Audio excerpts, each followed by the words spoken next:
Exactly a year before Tamil Nadu polls 2026, a strategic political move in the offing. Is the BJP and the AIADMK coming together again? A late-night meeting between Amit Shah and AIADMK General Secretary Palanisamy has sparked speculation of a realignment. இல்ல இருக்குது இப்ப election நடக்குது election அறிவிச்சிருக்காங்க அதாவது அந்த நேரத்தில் எப்படி சூழ்நிலை ஏற்பதோ அதுக்கு தகுந்த மாதிரி தான் கூட்டணி மாறும் இப்போ நான் வந்து கிட்டத்தட்ட நீங்க பாத்தீங்கன்னா அடுத்த மார்ச் தான் நடக்குது இன்னும் ஒவ்வொரு ஆண்டு இருக்குது எல்லாமே தேர்தலுக்கு நெருங்கும் போது தான் கூட்டணி அமைப்பாங்க கூட்டணி என்பது வேற கொள்கை என்பது வேற எங்களுடைய கொள்கை எப்பொழுதும் நிலையானது கூட்டணி என்பது சந்தர்ப்ப சூழ்நிலைக்கு தகுந்த மாதிரி மாறும் 2023, AIADMK split with the BJP in a bitter public breakup. The one who scripted it was Annamalai, who then touched the AIADMK holy grail by calling Jayalalitha corrupt. அதிகாரப்பூர்வமாக மாநிலத்தினுடைய சட்டம் ஒழுங்கை பற்றி தமிழ்நாட்டை சார்ந்த எந்த ஒரு தலைவராக இருந்தாலும் யாராக இருந்தாலும் உள்துறை அமைச்சர்கிட்ட போய் பேசலாம் பேசிட்டு இருக்காங்க தேசிய ஜனநாயக கூட்டணியில யார் வந்து வேண்டுமானாலும் இணையலாம் நம்ம யாரையும் வேண்டாம்னு சொல்ல போறதில்லை The other alliance watching from the sidelines. You must ask this question to D. Jayakumar. He was very strong and critical of BJP. He said strongly that we will never join BJP. That apart. Edappadi wants power, otherwise nobody will respect. His party is in doldrums now. They had surrendered their self-respect to before Amit Shah, and we all know that the media, they can keep on denying it, but the truth is that the ADMK is going to be routed in Tamil Nadu because of they are going to align or merge with the party which is against Tamil Nadu's interest, that is BJP. The AIADMK is a divided house with OPS, TTV Dinakaran and Sasikala staking claim to Jayalalitha's legacy. The Tamil Nadu BJP too is divided, importantly over the possibility of an alliance. Also, ideologically, this will be the minefield, the latest flashpoints between delimitation and three-language policy. An uneasy alliance on the cards in Tamil Nadu. That is our top focus. On to the point this evening. But the fact is, viewers, for those of us who've followed Tamil Nadu politics, BJP and AIADMK are old flames. And why do we say that? Let's take you now through the history of this political alliance, and it dates all the way back to 1998. AIADMK had joined the Vajpayee government then. Then, of course, there was Jayalalitha at the helm of affairs. 99, Jayalalitha dumped the BJP government. And 99, AIADMK and Congress joined hands while BJP allied with the DMK. So it's very interesting in terms of political history. 2004, AIADMK and BJP joined hands again, but failed to deliver in Tamil Nadu. 2004, BJP calls off alliance with AIADMK after elections. 2014, AIADMK strikes poll deal with BJP for elections. 2016, AIADMK patch up after Jayalalitha's demise. 2019, AIADMK and the BJP alliance for general elections. Then 2 years later, when the state elections come calling, AIADMK and the BJP fight state elections together. 2023, AIADMK calls off alliance with the BJP, and the reason why this alliance was called off was none other than the BJP state head Annamalai, who had called Jayalalitha, practically touching the holy grail, calling her corrupt, and that is when the alliance broke. And it seems, of course, 2024 they fought the 2024 general elections, they fought separately, individually, and now 2026 elections are coming in, and in all probability we will see them coming back together. So the questions that we asked this evening before we cut across to our guest, question one, why is BJP and AIADMK considering a re-alliance? Is it of convenience? We'll delve into that with our political experts. BJP and AIADMK patch up detrimental to Annamalai's standing. Let's hark back with what really went down in 2023, viewers. The BJP state head did not want this alliance. He called Jayalalitha corrupt. The AIADMK broke off this alliance. But why is it that they are wanting to come back where the BJP is concerned? Resources is a big draw there. It's a marriage of convenience, temporary as that. How will AIADMK manage ideological differences? Because that's going to be big when it comes down to delimitation, language policies already aflame. What will become of the BJP and the PMK alliance? The BJP, mind you, is an alliance of the PMK. The PMK has the same political hunting ground as the AIADMK, though the PMK did very, very badly in the general elections. Let's take all these questions together to our political experts this evening. Joining me, Shekhar Iyer, senior journalist, Sumant C. Raman, political analyst, T.S. Sudhir, political analyst, Sandeep Shastri, national coordinator, Lok Niti. To begin with you, Sandeep Shastri, how do you look at the latest developments in Delhi, but the ramifications back in Tamil Nadu? Preeti, I think the term you used is the most appropriate.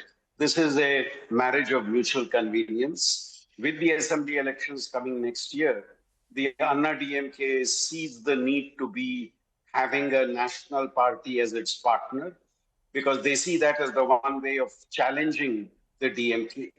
The BJP also realizes that if it has to gain a bigger foothold in Tamil Nadu, it would be necessary for them to ally with the main opponent of the DMK. And given the nature of politics between the DMK and the BJP, it's important for both the BJP and the ANNA-DMK to get into this alliance. Let's also remember in Tamil Nadu politics, national parties have always done well when they have allied with a party based in Tamil Nadu. Though the BJP's vote share may have increased in the Lok Sabha election, they were not able to win seats. And therefore, I think the BJP too realizes the need for a local party strong enough to be its alliance partner to challenge the DMK, and a similar expectation on the part of the ANNA-DMK. Shekhar Iyer, so then clearly what the BJP state head had envisioned, that the BJP will not be able to progress with the baggage of the likes of AIADMK, keeping in mind of Annamalai calling Jayalalitha corrupt at that time, practically touching the AIADMK holy grail. All of that is now by the wayside, especially on how the BJP performed in the Lok Sabha general elections, where they thought they're going to make big gains, but it really came down to a naught.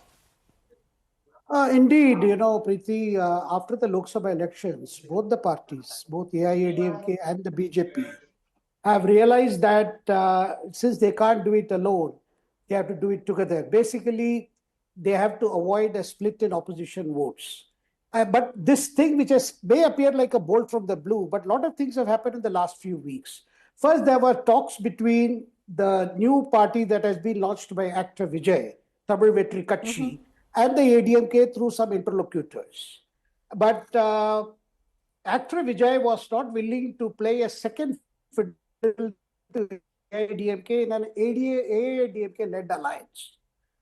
And after that, Mr. Palanisamy had a rethinking that he could not manage alone because the DMK would certainly benefit from the... We're having a problem with your audio. We've lost your audio, Shekhar, Shankar Iyer. We've lost your audio. We're going to come right back. I want to go across to T.S. Sudhir. We're going to fix his audio till then. T.S. Sudhir, when you look at it, expected it was going to happen, but earlier on this alliance hasn't quite worked. Why should it work now? Well, see, if you're talking about some kind of a rapprochement taking place between the BJP and the AIADMK, it did not happen yesterday, last night.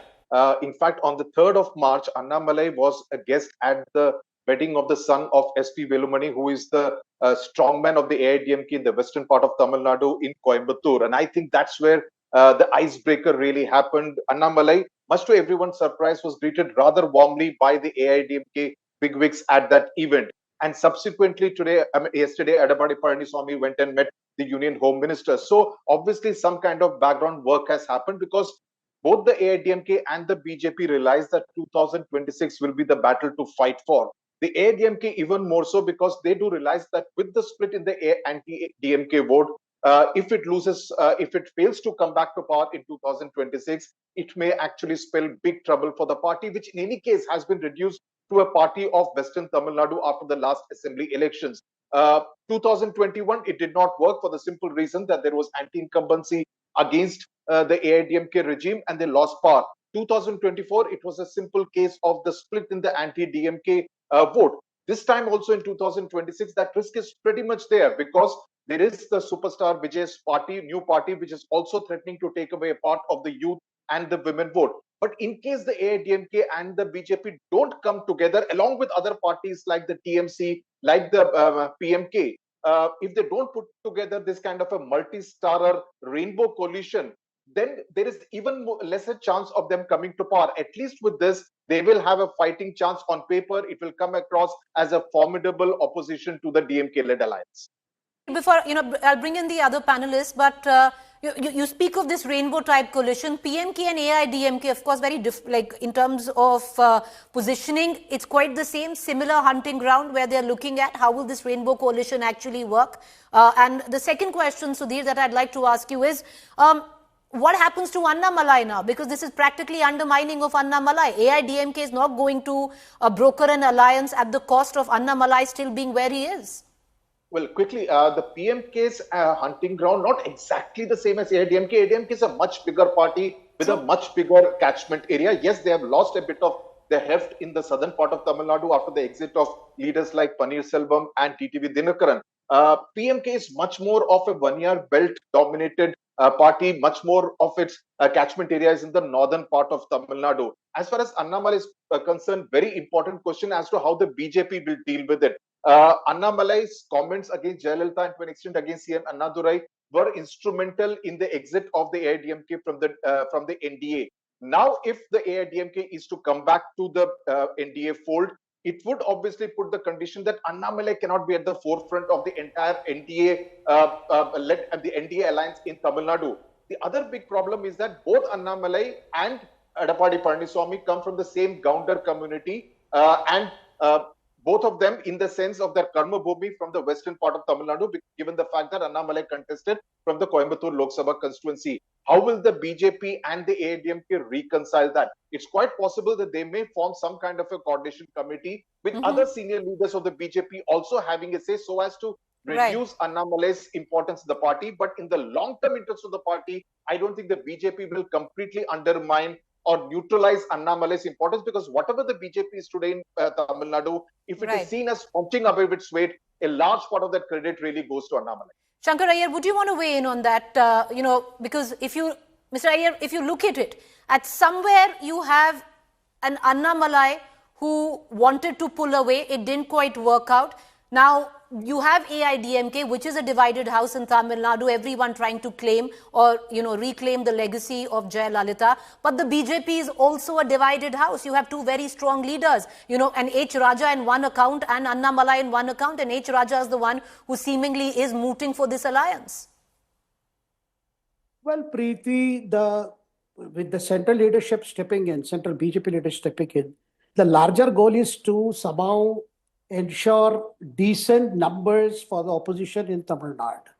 Therefore, it has been made very clear they will have to avoid a split in votes. In fact, they have been preparing, just as, Palanisamy said, the common enemy is DMK and I'm willing to do anything towards that end to get DMK defeated, DMK-led defeated. Similarly, Annamalai made a statement saying that our goal is the removal of DMK. See, the problem here is the DMK has been taken aback by these developments because DMK thought it was having a cakewalk. In fact, the allegation made by Annamalai was that actor Vijay is a prop-up of the DMK because after Vijay refused to agree to any seat sharing arrangement with the ADMK and even announced they are going to go it alone after initially saying that his party is for alliance and for coalition. And now the things have changed. You see, this new thing is going to completely, will force DMK to rework its strategy. Because as far as problems between Annamalai and others, the larger goal here is, they have to work for the 2026 election. And Annamalai has understood the reality and he will go by what the BJP central leadership wants. Now, also remember what Palanisamy said today. He says our ideology has not changed. Only alliances happen during the time of election, which means there are room for more maneuvers. Now, on the DMK-led front side, we need to look because they are trying to woo PMK back into the DMK fold. Now, if PMK comes in, there is another party which will go out. That is the Dalit party. that is Thirumavalavan's VCK. So a lot of things are happening there. But this is the first step towards preventing a split in opposition votes. If the opposition remains split, as it happened in Lok Sabha election, DMK will have a walkover. And they have already analyzed the results of Lok Sabha elections of 2024. And both the sides, both AIADMK and DMK, have realized that they cannot have a repeat of the same thing. And one more thing I want to add. Palanisami's only condition is don't force OPS and Shashikala and TTV Dinakara on me. Don't put that pressure, because one of the reasons for Palanisamy to leave NDA alliance was the pressure that was on him to accommodate these people. And there was another problem. Palanisamy felt that if he leaves the BJP-led NDA alliance, the minority would automatically transfer to AIADMK. That did not happen in the Lok Sabha elections. So a lot of lessons have been learned both by the BJP and by Palanisamy. Right. Okay. I also want to bring in Sumansi Ravi into this Raman into this conversation. But with what Shekhar Iyer said, Mr. Shastri, and I want to bring you in on that. Do you agree with that? We might be, far away from Tamil Nadu politics in Delhi. And correct me if I'm wrong, because the word here is actually that actor Vijay is the team B of, the BJP or the AIADMK. And correct me if I'm wrong there. The second question that I wanted to ask you, Mr. Shastri, is the big Annamalai conundrum and the possible split in, say, within H. Raja and Annamalai, where Tamil Nadu is concerned as well, on the outlook to this alliance. Preeti, I live in a state next to Tamil Nadu, Karnataka, so the ground level understanding of what is in Tamil Nadu, I would share what Shekhar just now told us. I think both the Anna DMK and the BJP require each other to be able to challenge their principal enemy, the DMK. And they believe that one way they could do it is to pool their strengths, pool their resources, and come together. Right. Second question, let's remember this alliance is something which the central leadership of the BJP appears to have blessed. And both the Anna DMK and the BJP state leadership may have made comments against each other in the past, and that's quite common. DMK and BJP, when they were in alliance, they made all types of comments at that point of time and later. So I think the reality of politics will require you to put away those differences. And in some ways, it's the central leadership of the BJP also trying to sort out issues in the state unit of the BJP. All right. So I think let's read too much into that. Okay, Sumansi, Raman, getting you on the show with multiple possibilities now at play. How are you looking at it? Number one, also, how is AIADMK, if this alliance goes through, maneuver the ideological minefield where the political ground already being laid by the the DMK when it comes down to delimitation and the two-language policy? Number two, what would be the fallout of it where it comes down to even the local BJP unit? Yeah, the local BJP unit, with the sole exception perhaps of the state party president, has got a very good relationship with the AIADMK. The problem really is now, what does the BJP do with the state party president, who has been sniping consistently against the AIADMK? In fact, media reports said that he threatened to resign about a year ago if the alliance was continued with the AIADMK.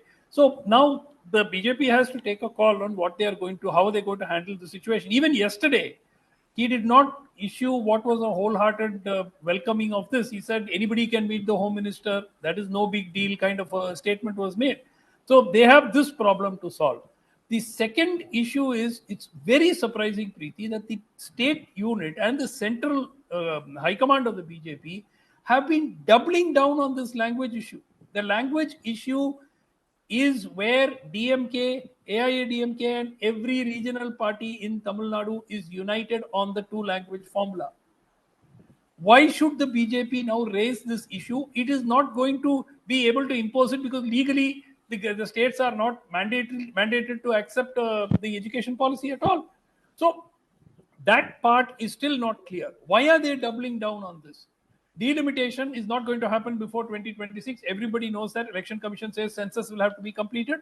So there is none of these are issues on which the High Command should be doubling down in Tamil Nadu. And yet we see them go hard. We see Mr. Dharmendra Pradhan go gung-ho in Parliament on this issue. So that is something which we are not able to understand. is this some kind of a double game that the BJP is playing? They've been playing a double game consistently with the AIADMK. But a double game, Mr. Raman, to benefit who? To decimate the AIADMK. The point really is, Preeti, that the BJP and the DMK have got a very good working relationship. All this stuff in public that, we are fighting with each other and we are coming out with aggressive statements. Behind the scenes, the DMK is the only opposition government that has got away without being significantly targeted by the agencies. You know what happened in Delhi, you know what happened in Jharkhand, you know what happened in Bengal, you know what is happening in Karnataka. So there is a method to this whole thing. So I'm not terribly sure that the AIADMK will just be taken in by whatever words come from the BJP High Command. They will need to see action on the ground. Okay. They will need to see the state president told to back off and stop criticizing the AIADMK. All right. I want to bring in T. Sudhir as well. But very quickly, Mr. Raman, how do you see in all of this? Because, it's all, going to fall in, where all these players, political players are concerned, the role of actor Vijay in all of this. Look, if Vijay chooses not to be part of this alliance, he gets isolated. He has already said that the BJP is his ideological enemy, and at the state level, the DMK is his political enemy. Now, clearly, it's going to be very difficult for him to justify an alliance with any party which is already in an alliance with the BJP.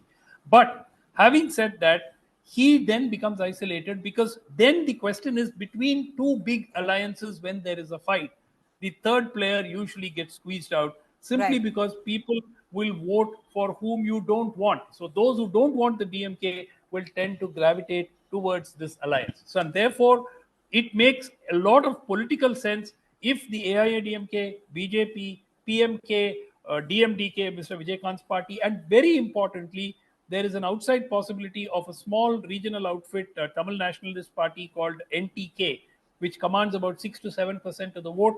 They've always gone alone. There is now talk that the BJP may somehow be able to rope them in.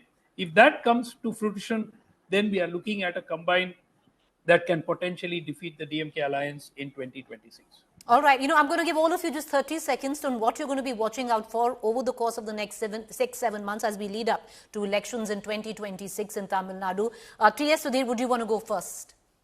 Well, I think the big challenge, if this NDA alliance actually takes place, is how do you actually convert the AIADMK, which, as I said, is being reduced to a Western Tamil Nadu kind of an outfit, to actually spreading its wings in the southern, more politically important part of Tamil Nadu. And that will mean some kind of a rapprochement between EPS and OPS, TTV Dinakaran, the older faction, all of them political disciples of Jayalalitha. That will actually dictate the future of AIADMK. And also EPS is fighting for its own political relevance. If he loses, if the AIADMK does not manage to come back to power in 2026, it will be pretty much political curtains for the party. All right. Mr. Shastri, 30 seconds, sir. What are you going to watch out for? What I'm going to watch out for is how the BJP central leadership gets its house in order in the state.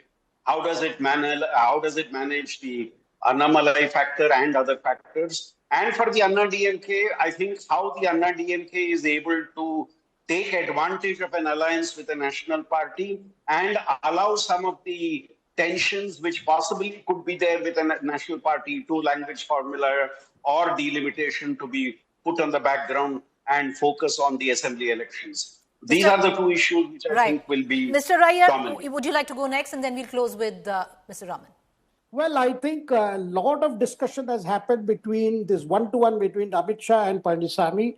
So the questions we are raising this evening has already been somewhat dictated to. That's the information I get. And we must also, I would rather look forward to how the DMK is going to counter this.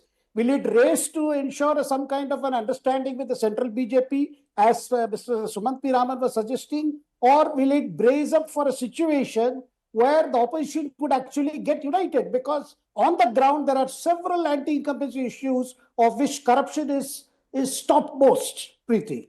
All right. Mr. Raman, would you like to sum it up? What are the things to watch out for? One very important point, which I don't know whether it has been made, this TTV Dinakaran factor in the southern part of the state where 2 to 3% vote, which is very important, which AIADMK lost. Now, there is a possibility of an alliance where Mr. Dinakaran, because he runs a separate party called the AMMK, is roped into the alliance. and the BJP allots him their quota. It's not something which EPS would like to do, but if push comes to shove, the BJP may be able to manage that. So all told, I think we need to wait. There's still a year to go, but early signs that there's going to be a formidable combine to take on the DMK in 2026. Well, I think, we're also, most of us in Delhi are watching out for what comes off Annamalai. But appreciate all four of you gentlemen for joining us. Thank you there. Well, we do know the AIADMK, the BJP have been old flames, but there's seemingly a clear understanding, and we've seen their political history. It's just friends with benefits. Leave it at that. Muslim organizations are hitting the streets to protest against the proposed Waqf Amendment Bill. The All India Muslim Personal Law Board held a protest at Gardani Bagh in Patna on Wednesday. The event was attended by Bihar's opposition leaders. ये तानाशाही जिस प्रकार से सरकार चला रही है, देश को तोड़ने का काम कर रही है, लोकतंत्र को खत्म करने का प्रयास किया जा रहा है। किसी भी कीमत पर हम लोगों का प्रयास है कि ये बिल पास ना हो। अगर एक होकर के हम लोग लड़े तो इंशाअल्लाह हम लोगों की जीत तय है। The Waqf is a major issue in Bihar, the only major state going to polls this year. Joint Parliamentary Committee Chief urged protesters to wait for the bill to be tabled. ये all India Muslim personal law board, जिसको हमने joint parliamentary committee के सामने बुलाया, उनके views को सुना, उनके हमने कंसर्न्स को इनकॉर्पोरेट किया, लेकिन इसके बावजूद पूरे देश में जिस तरह से वो वक्फ के इस संशोधन कानून को लेकर के ये विरोध कर रहे हैं, ये कहीं न कहीं सोची समझी इनकी रणनीति है। The BJP slammed the opposition over its stand. Bihar विधानसभा का जो 2025 का चुनाव है, उसके संदर्भ में वो कहीं न कहीं एक वर्ग विशेष को संतुष्टिकरण के आलोक में उनका यह बयान है, और यह दुर्भाग्यपूर्ण है कि बिहार के आवाम को ये धार्मिक आधार पर बांटने का ये सब प्रयास कर रहे हैं। With the government expected to table the Waqf Amendment Bill in this session of Parliament, many Muslim bodies are planning protest. AIMIM Chief Asaduddin Owaisi had joined a protest in Delhi recently. The Waqf Amendment Bill will set new rules for management of properties dedicated exclusively for religious or charitable purposes under Islamic law. Waqf boards control 8.7 lakh properties spanning 9.4 lakh acres across India with an estimated value of 1.2 lakh crore rupees. There are 32 Waqf boards, including 2 Shia Waqf boards in Uttar Pradesh and Bihar. With Rohit Singh in Patna, Bureau Report, India Today. So at the back of that, the big questions that I asked this evening before we go into our political face-off, is the Waqf bill being criticized for government outreach? Why is the bill being perceived as discriminatory to just one religion? Is there more to that? Waqf bill needed to stem land mafia. And importantly, if you bring it in the current political context, the Waqf bill politics now peaking with a clear eye on Bihar elections in the next 3 months. Will the government somewhere down the line with a rethink, at least till Bihar goes into election, stall on the Waqf bill in budget session? And lastly, is or will the government pick Waqf bill, or will it pick Bihar ally appeasement? Because viewers, there has to be context in all of this, because JDU, LJP have got a sizable chunk of the Muslim vote where Bihar is concerned. Even if you see the protests are peaking right now, mostly in Bihar. So what will the government do? Will the Waqf bill come in, as some sources suggest, next week, or is the government going to hold on to it not before the winter session?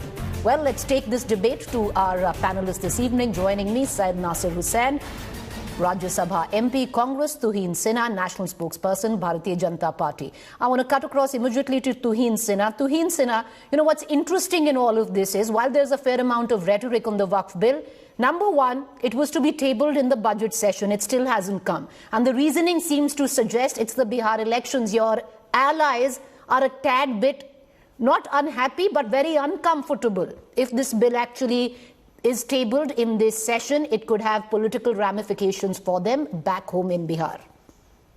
Well, good evening, Preeti. Good evening, everybody. There are still about 6 days left for the budget session to be over. And I am fairly optimistic that the bill will be tabled. You know, we were always, when we got to 46 seats in the Lok Sabha elections last year, we were always aware of our limitations. But then, you know, we are committed to our ideology. And honestly, this Waqf amendment has, like the Honorable Prime Minister has always explained, nothing to do, you know, there is not an element of anti-Muslim sentiment in it. Fact is, it primarily rescues the Waqf Act from the spurious legislation brought about by the Waqf Act of 1995, you know, which gave unbridled powers to the Waqf Board to acquire, to stake claim and to acquire any property. And the tribunal also acted in an extremely lopsided manner. This was further, you know, worsened by the amendment of 2013, when even a non-Muslim could contribute to the Waqf Board. These amendments are being undone, besides, you know, a whole lot of reforms which were pending, some of which were also recommended by the Sachar Committee in 2006. So what is wrong in it? It is the usual propaganda of the opposition to label every reform that the BJP brings as anti-Muslim, which is not the case over here. You know, fact is that the Waqf Board has a history of usurping land not belonging to them. That includes I'm forgetting the name, in Tamil Nadu, a village which has a 1500-year-old temple, a village in Haryana which has a 400-year-old Gurudwara, which includes a village in Kerala which has an equally old, church. So all of these require the Waqf Board to also have members from other communities other than the Muslims. So your time's up. You had 2 minutes. I want to go to Dr. Hussain. Dr. Hussain, where is the Congress's stand in all of this? I'm going to go back to the BJP spokesperson, because what's interesting in all of this is, why is it happening with Bihar being the epicenter of it? And it's quite clear it's the Bihar elections. But the Congress really hasn't made their stand clear on where it stands on the Waqf Board bill, especially the amendment bill, which the government wants to table. See, Congress party is very clear.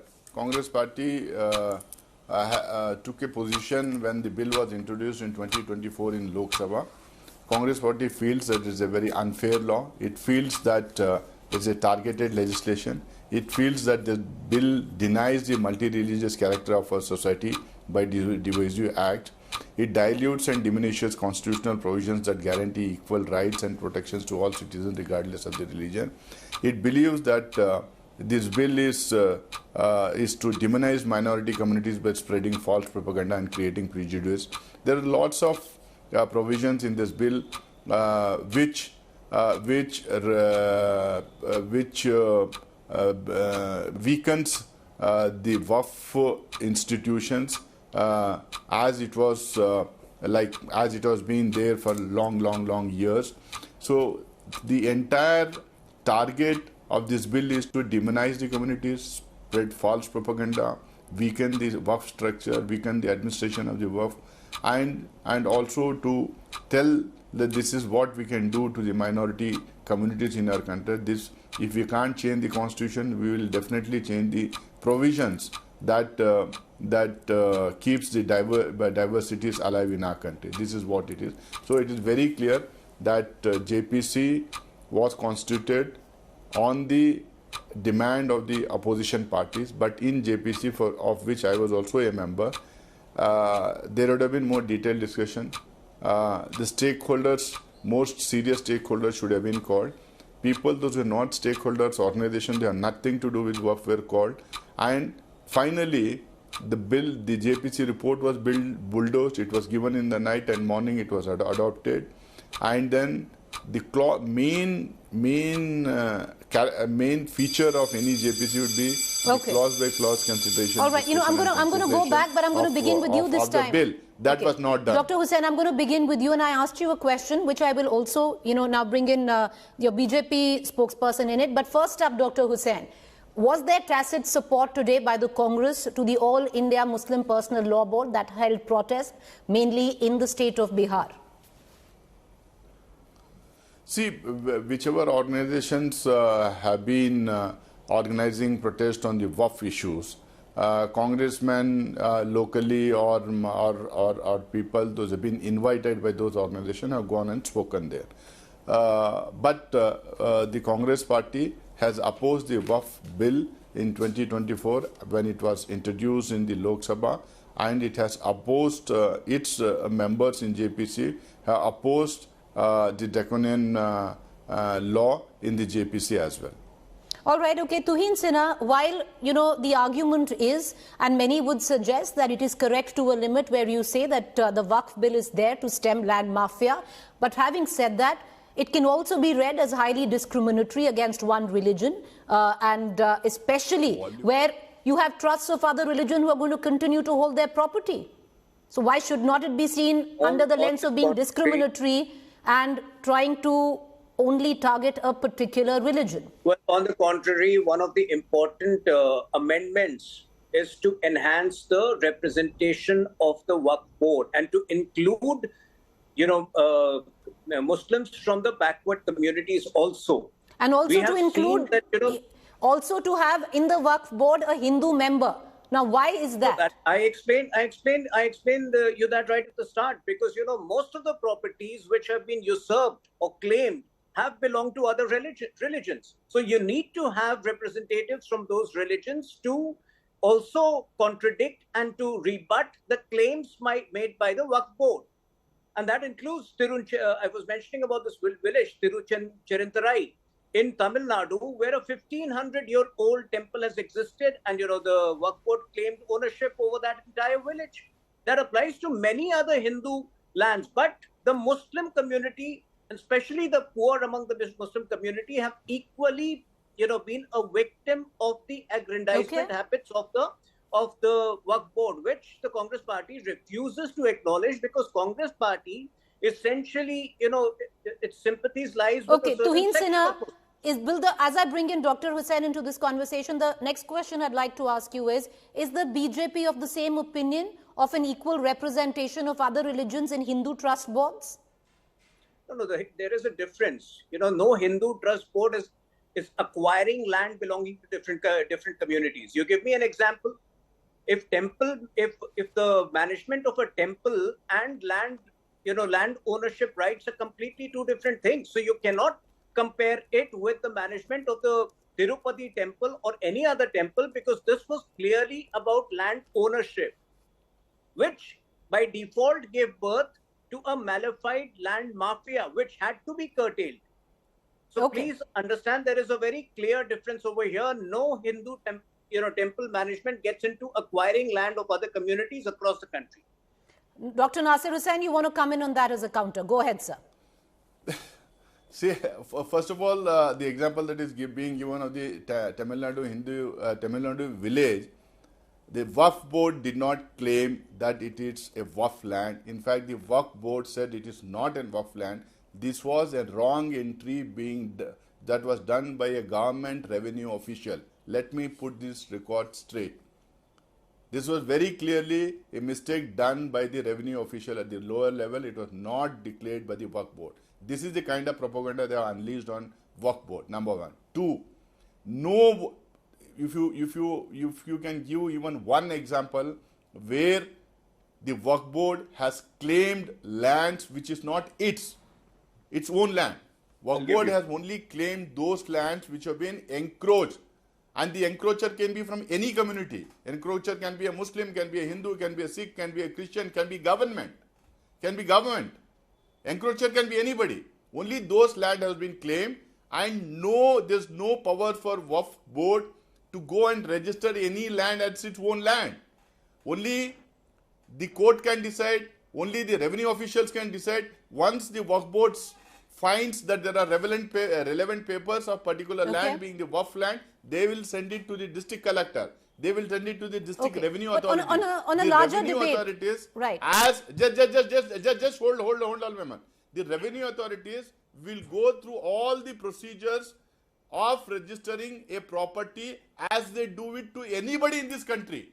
So this argument that the Waqf land is claiming other land, hence we are putting non-Muslims into a Muslim institution, is something false, and Every Hindu religious act, every endowment act in every state, every Muzrai department, SGPC and any Christian authority, everyone says that there can be the member or the official should be from that religion itself. It is very, very clear. Okay. This claim. Okay, but Dr. Hussain, on a larger point, before I go back to the BJP spokesperson, I want to ask you this question, sir. Somewhere down the line, is there at least an agreement that there was a land mafia as well associated with the Waqf board, or are you completely in denial of that? That it was exploited at times? What land mafia is there? What are the cases? So there are plenty of cases where Waqf land has come into contention, especially so you and I both know there have been plenty of cases. There are a lot of right now legal arguments in court being made on the same. There are plenty of ma'am, there are plenty of cases where the Waqf land has been encroached. They have been encroached by Muslims largely. They have been encroached by government. They have been encroached by some people belonging to other communities also. By knowingly, unknowingly, they have been staying on those lands for years. As they stay on any government land, thinking that it's a government land, they have stayed there. And if it is a Waqf land, obviously the Waqf board in that particular state will claim that land. But for that, they should have relevant papers. But Dr. Hussain, let me pose it like this. Go through all the procedures that the Revenue Department does. Before I bring in Tuhin Sinha, let me pose the, let me ask you in this regard. Because of the kind of history that we had, which has largely been Mughal run, and post that, would you reckon that maybe that there was a culture where the Waqf has acquired large amounts of land and there needs to be a possible audit in some areas? Madam, it is not just the Mughal rule.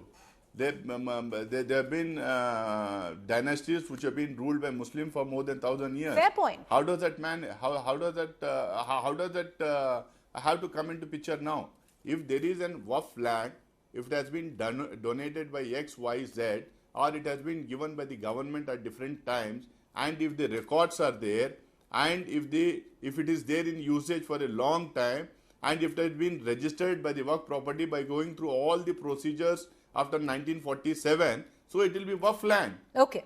Why do you want to dig into history now? Why do you want to dig into history? Do you think all these governments in different states, whether it is belonging to Congress, whether belonging to BJP or Janata Dal or any other regional party in the states, and also different parties in the center, have they been fools to register all these properties and put on the national portal that is there? All right, so Tuhin Sinha, that's where the question stems from. Because the BJP wants to fan an anti-Muslim rhetoric. The Waqf Amendment Bill is the latest tool in the same theory. Preeti, the whole concept of Waqf should have become obsolete after the partition of the country in 1947. And that is primarily why the constitution has no reference, no mention of it.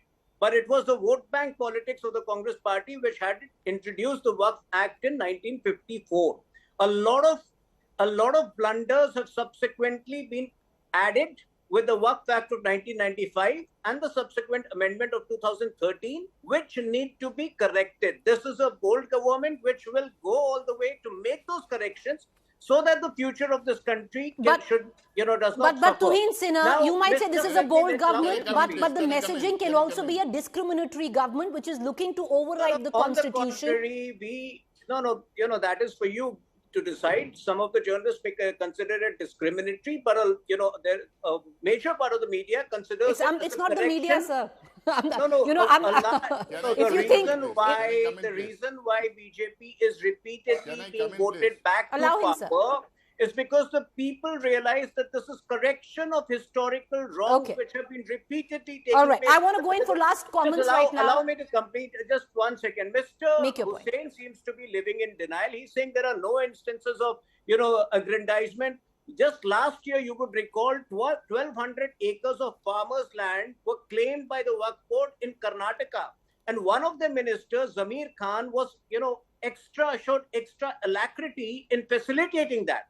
And today he's saying that, there are no instances of such I'm gonna come back. Mr. Sinha, the fact is, what's really happened is, when you say that this is a figment of only certain part of the media, no, it's not. We're just voicing the concerns of the people, and the possibility is also that maybe, some of the BJP spokesperson are only used to a particular line of engagement and questioning. And therefore, then you get into how, with what you just said. But I'm going to leave it at that. Last, questions there. Final points, Dr. Hussain. With what you see right now, how much does this have to do with the Bihar election? Suddenly the protests are coming up, stemming in Bihar. You're trying to build pressure on the BJP to not introduce this bill this session or the monsoon session, stall on it, especially make it a political point for Bihar elections.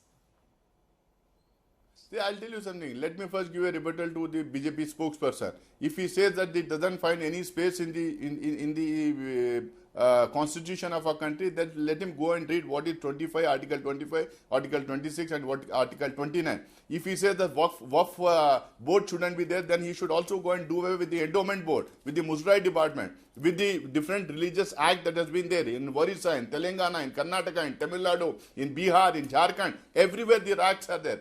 The constitution of our country clearly gives rights to people of all religions to govern and administrate their own religious properties. If the Prime Minister, who said some days back that it doesn't find space in the Constitution, then why is he amending it? He should do away with this. He shouldn't be amending this.